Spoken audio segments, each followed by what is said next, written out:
আসসালামু আলাইকুম দোস্ত। তো আজকে আমি আপনাদেরকে দেখাবো আমরা আজকে একসাথে সব গোস্ত কিনে নিয়ে এসেছি রোজার বাজার। আচ্ছা, তো এখানে বড় বড় মুরগি আছে, ছোট মুরগি আছে, টাক্কিনো মানে হচ্ছে টার্কির গোস্ত আছে।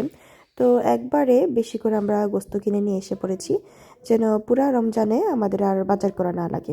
তো এইখানে দেখতে পাচ্ছেন দুই ধরনের মুরগি, একটা হচ্ছে হলুদ কালার আর একটা হচ্ছে নর্মাল রেড কালার। তো বলবেন এটা এত হলুদ কেন, এটা থেকে হলুদ দেওয়া হয়েছে নাকি? না, এরকম কিছুই না। বিষয়টা হচ্ছে হলুদটা এরকম হলুদই হয়, যাদের জাতটাই হয় হলুদ।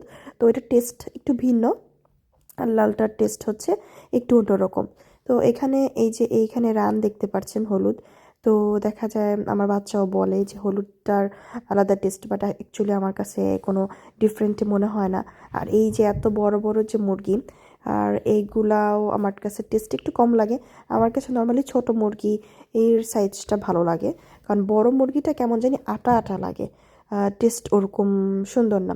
যাক, সব মিলে এখানে মিক্সড টার্কি, ছোট মুরগি, বড় মুরগি, পাখনা সব কিছু এনেছি। তো মিলে ঝিলে খাবো। সবাই দোয়া করবেন।